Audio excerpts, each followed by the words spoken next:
Hey everybody, I'm going to show you some of the tools that are embedded in Google Docs to help you create citations and do in-text citations for your papers. I'm going to show you what works and what doesn't. Okay, the first thing I want to show you is a tool that's actually been around for a while, and that is the Explore feature in a Google Doc. Okay, so if you open up the Explore window, you will be able to search for docs in the web. So I'm going to use Eugene V. Debs as my example here because my students are getting ready to do research papers on historical movements and historical political leaders. And this one's kind of related to a book that we just read. So Eugene V. Debs is America's most famous socialist before Bernie Sanders. And he is actually from Terre Haute, Indiana, and he is famous for leading labor strikes, union reform, and running for president 5 times. One of those times was from jail. So when you do a keyword search, you have 3 options here. It gives you your top 5 sources here from the internet. It gives you images, which are Creative Commons, like open usage. Everything that shows up here, you are legally allowed to use in your own academic research papers or slides or presentations. And then it'll even show up as a keyword search for if any of those words are in your own Google Drive. So you can see here I have used Eugene V. Debs as a teaching example before, so those images are coming up. Okay.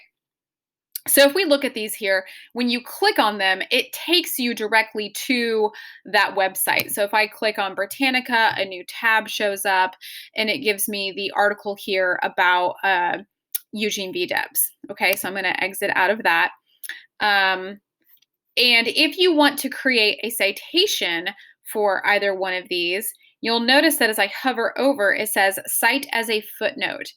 If I click that, you'll see in my doc that this number 1 footnote has shown up. So like hypothetically, it would be like in your paper, you're documenting your source wherever your cursor is, you create that footnote and it tells you where that information is. So if you look down here, this is done with like what is known as a bot or a web crawler, a web scraper, to create this citation.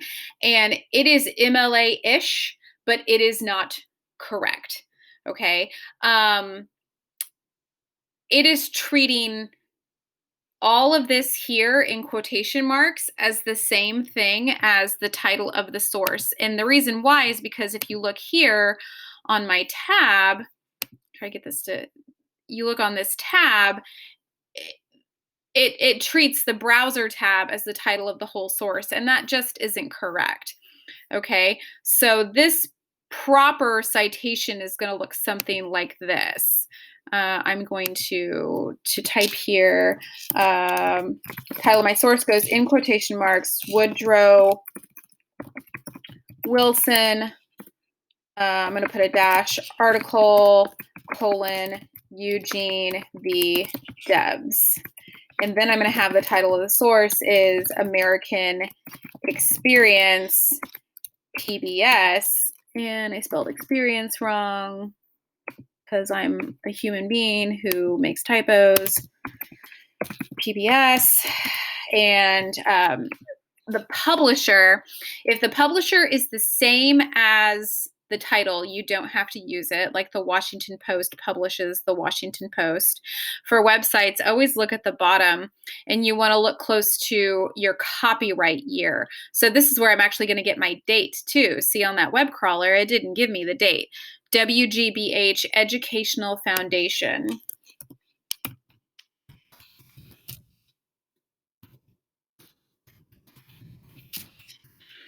(1996) to 2020, and then our location is always a URL. And you do not have to put the access, oops, did not mean to click that again. You do not have to put the access date. That is considered an optional element in MLA. You may have a teacher who tells you that they want it. So keep that in mind. So now I'm going to, we'll do a quick little copy and paste here for comparison. Right? Pretty significant difference between the two of those. So it is a tool that is built into Google Docs, but that doesn't mean that it is a perfect tool. All right. But I will show you a tool that is pretty good. Okay. And this is new. You're going to go into tools and you're going to go into citations, and a new window will pop up. And you will see here that you have an option to choose between MLA, APA, and Chicago. Now, for all of your humanities classes, which is like history, most history classes, the arts, English, and foreign language culture classes will be MLA. Foreign language linguistic classes, sciences, and some history classes will use APA. Some history classes will also use Chicago style. Your teacher should tell you exactly what type of style they want. For our purposes, I am going to use the MLA because I am an English teacher, and that is what most of our teachers here use. So you're going to click on Add Citation Source, and you can choose what type of source you are creating. So if you have a book in front of you, like I'm just going to grab the first thing I see. You have the book in front of you. You choose book, and that you have it in print. And then it gives you all these boxes to fill in. So I can look here and see the title is 180 Days. Who is my author? I have 2 authors. So I'm going to add a contributor, and I'm going to add another author so I can show that I have 2 authors in this. And it's literally like fill in the blank. Okay. Now, you have to make sure you put in that information correctly. So here's one that I have made, and I'm going to quickly copy and paste this into here. All right. Terrence McArdle wrote this article here, Eugene V. Debs, the socialist who ran for president from prison and won nearly 1 million votes. Great little, like, historical piece of journalism here, okay? There's parts of the citation that are wrong. And as a teacher, I would mark them as wrong, and I would deduct points accordingly. Okay. The order of it is correct. We have the author, we have the title of the source, we have the title of the container, we have the date it was posted, the location, and the access date, which is an optional element. But if you'll notice here, the title of the container is not capitalized correctly. The date is not abbreviated here or here. So if you type that information incorrectly, it will create the citation incorrectly. Same thing that if you neglect to include information, you have to like you would miss points. So you have to be very, very thorough about still recognizing what the source has and putting it into the appropriate boxes. So I'm going to open up this, and I'm going to click edit. And I'm going to fix my titles here.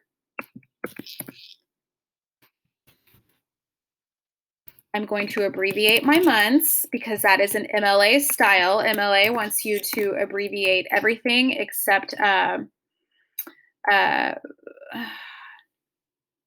May. Oh God. May, June, July. Watch, I'm going to be wrong. I'm going to find that later and find out I'm wrong. Okay, so we can see the corrections have been made. So I'm going to delete this so we don't have to look at this inaccurate citation anymore. And even as we add it, like, it's fine to do it. So I can say that, like, I have a book and I have it as a print source. Okay, and maybe I have this book, which I do. This book here is in my classroom here, Eugene V. Debs, A Graphic Biography. Okay, so I can create my whole works cited list in here. All right, and have them all generated. It'll show up as a whole list right here. Now, how do I use these? So I have like a little blurb made right here. I'm working on my paper, and I want to use this article here by Terrence McArdle. So I write in introduction or something like that. In order to understand the history of socialism and its role in labor unions in the United States, one has to start with the legacy of Eugene V. Debs. As a man who led an infamous labor strike, he was the ultimate radical, and American politics would not have leaders like Bernie Sanders if not for Debs's influence. Okay, because I have a quote here, I have to cite my quote. I know it came from this article. I've already made my citation. I have documented it. So this is really important that, like, if you have your working, if you have your working works cited list, you have to have it all ready before you start typing your paper, because this is where the fun begins. That if you start typing and you know it came from here, I hit cite, and it's right there. It says McArdle. Yay. Now, you may be wondering about page numbers. I'm going to pause the video, and then I will show you what that looks like with page numbers. All right, and I'm back.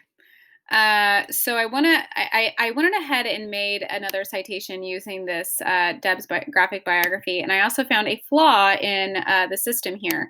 So this is a graphic novel, which means that it has illustrators, and this one in particular has a contributor. You do always want to make sure that you give credit for translators, editors, illustrators, and if there are contributors like this in some way, shape, or form, that you mention them in the citation.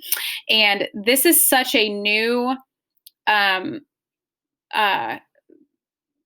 feature in Google Docs. It currently does not have the option to add illustrator or contributor. Now, it has the top 3. These are the most common that you are going to come across in your work, but now I know I have to go back in and edit my source, all right?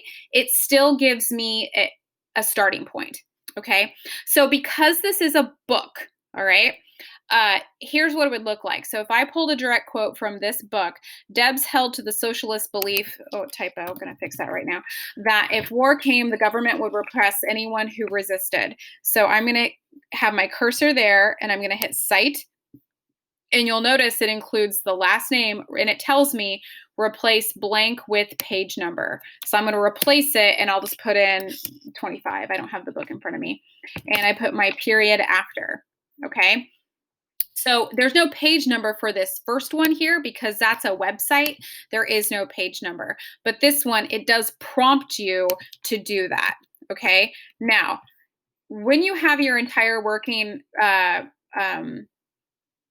list here of your sources, you can actually take this and go insert bibliography, booyah! And it automatically double spaces it and does the hanging indent for you. Like, holy bananas, that's pretty cool. But look at me here, I'm fixing things.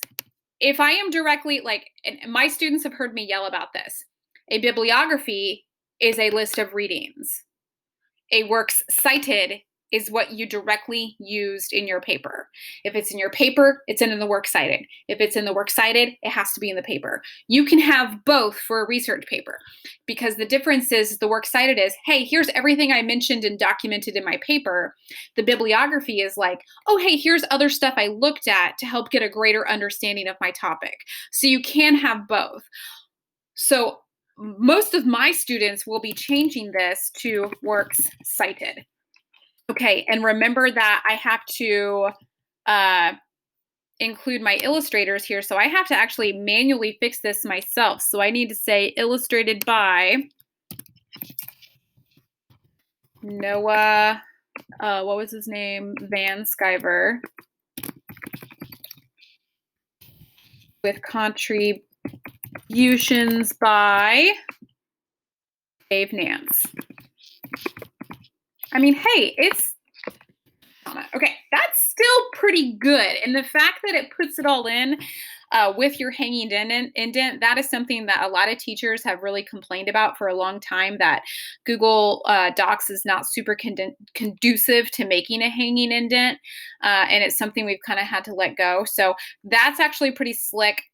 I'm a really my hat off to you, Google Docs, for doing that. So I hope this helps you kind of get an understanding of how these features work. They're pretty cool. I bet Google's going to polish them up a little bit because they just came back. And I'm probably going to use that little feedback feature to continue to help them tweak this. So hope this helps.